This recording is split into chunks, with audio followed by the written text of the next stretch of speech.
Imagine this.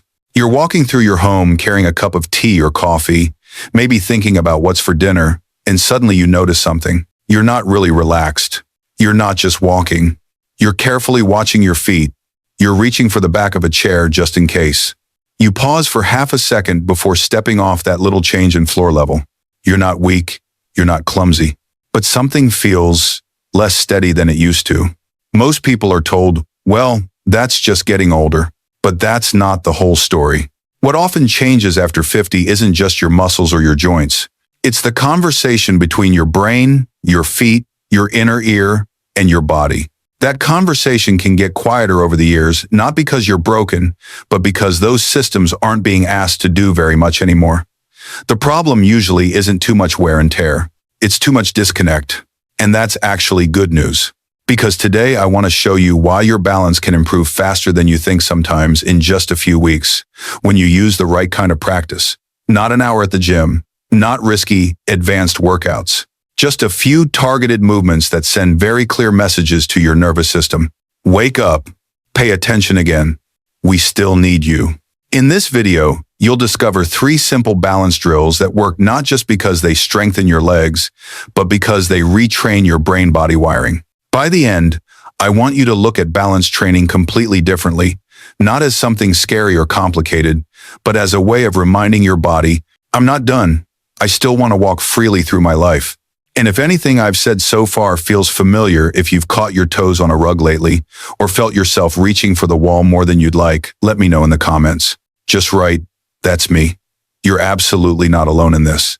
Let's start with the first movement. The first exercise looks almost comical when you see it. If someone walked into the room, they might laugh and say, what on earth are you doing? But inside your nervous system, it's like flipping on the lights in a room that's been dim for years. It's called the heel walk. You're simply walking forward on your heels with your toes lifted off the ground. It sounds too easy. It looks a little odd. And it's one of the most powerful tools you can use to restore safer, more confident walking. Here's why. Every time you take a step, your brain sends a signal down to the front of your shin to lift your toes just enough so you don't catch them on the floor.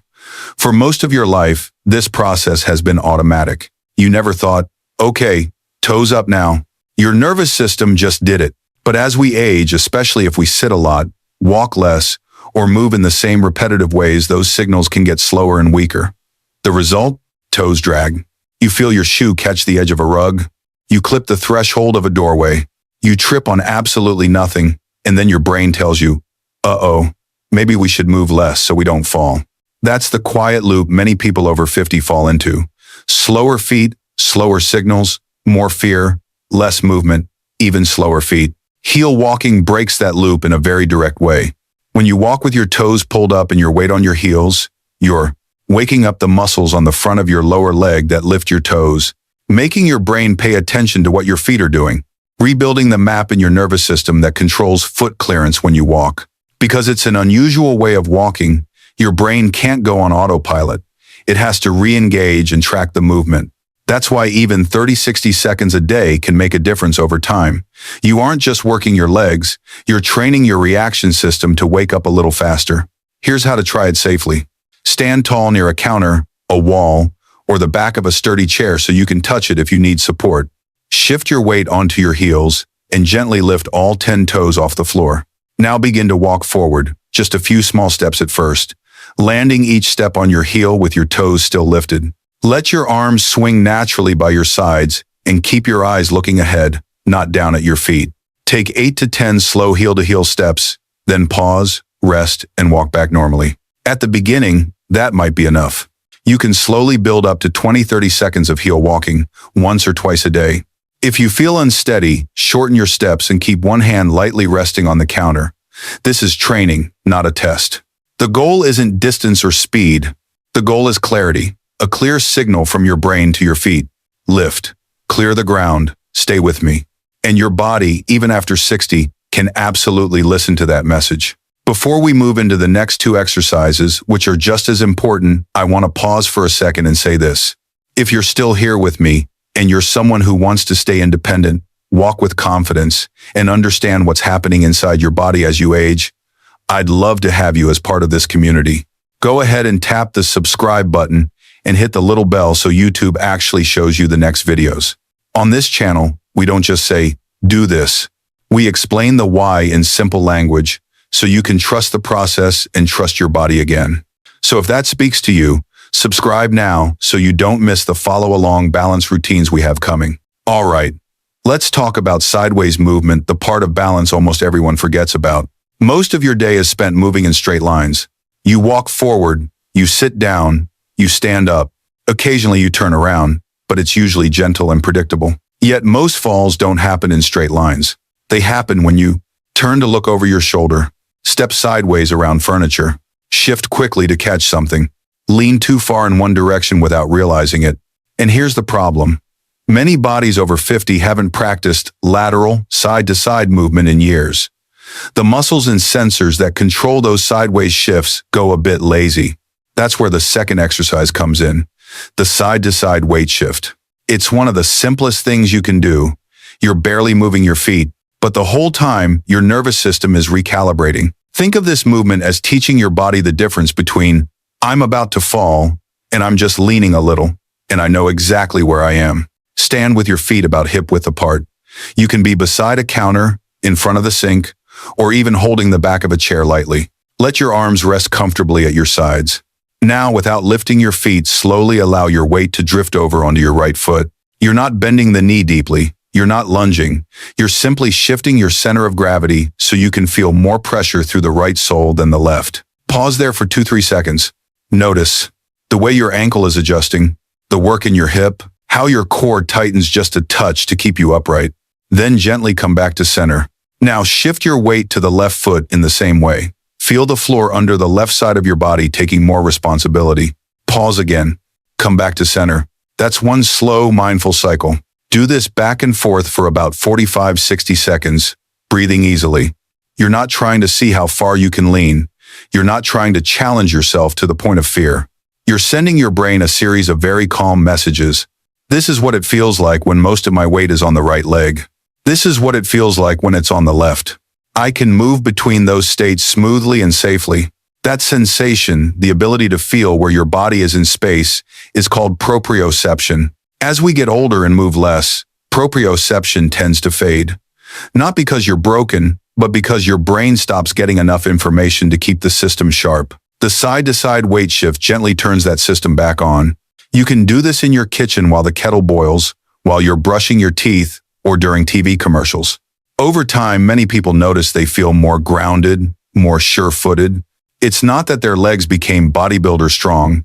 It's that the communication between their feet, joints, and brain got clearer. Strength is important, but awareness plus strength, that's balance.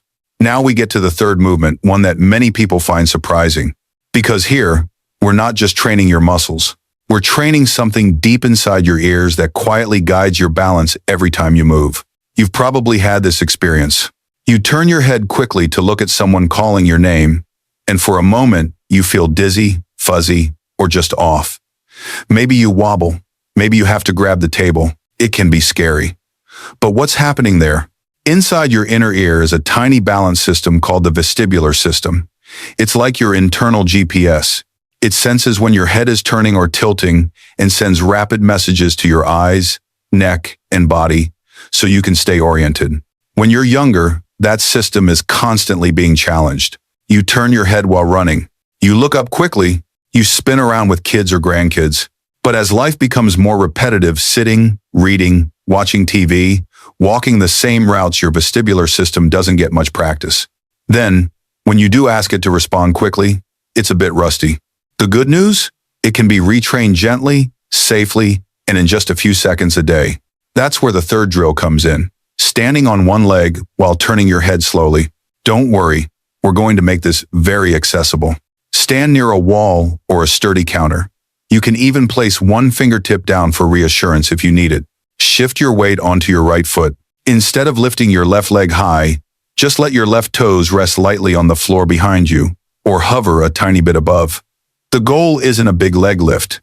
The goal is to ask your right leg and your balance system to take the lead. Soften your right knee. Don't lock it straight. A little bend gives your body room to adjust. Now, keeping your shoulders facing forward, slowly turn your head to the right, then back to center, then to the left and back again. Move like you're watching a slow tennis match. No jerking, no rushing. Do this for about 15-20 seconds, then gently lower your left foot fully, rest, and switch sides. Weight onto your left foot, right toes lightly touching or hovering, knee soft, head turning slowly left and right. What's happening here? Your vestibular system is noticing that your head is turning. Your eyes are staying level with the horizon. Your ankles, hips, and core are making tiny corrections to keep you from tipping over. In other words, you're practicing exactly what your body needs in real life. Looking to the side, while you're still responsible for staying upright. It's the same skill you use to check for traffic before you cross the street, turn to talk to someone while walking, look behind you while stepping forward. As you get more comfortable, you can spend a bit longer on each side, slowly reduce how much you touch the wall, or later, make the head turns just slightly quicker if you feel completely safe. But there's no rush. This isn't about pushing until you feel dizzy. It's about teaching your inner GPS to stay calm and responsive when things move. Anytime you feel off balance, pause. Put both feet down. Take a breath. You're in control. That alone is powerful. Knowing you can challenge your system a little and stop when you need to. So now you've met all three. Heel walks to retrain how your feet clear the ground. Side-to-side shifts to bring your internal GPS back online. Head turns on one leg to wake up your inner ear and reaction systems. They're small, they're quiet, they don't look like much. But inside your nervous system, they're sending a very loud message. I'm still here. I still want to move. I still want to stay on my feet. And your body, even if it's been through surgeries, aches, or years of inactivity, can respond. The key is not perfection. The key is participation. You don't need to do 30 minutes of balance training every day to see results. Start with 20-30 seconds of heel walks, 45-60 seconds of gentle side shifts, 15-20 seconds of head turns on each leg. That's just a few minutes. Pair that with a little patience and kindness toward yourself, and you have something much more than exercise. You have a practice of reconnection between your feet and your brain, your joints and your awareness, your inner ear and your confidence. Balance isn't just about not falling. It's about trusting your body again. Trusting that you can walk across a room without overthinking every step. Trusting that you can turn your head and your body will cooperate. Trusting that you can move through your world with a little more ease and a lot less fear. So here's my invitation to you. Choose one of these three exercises and do it today. Not tomorrow, today. Maybe it's heel walking across the kitchen.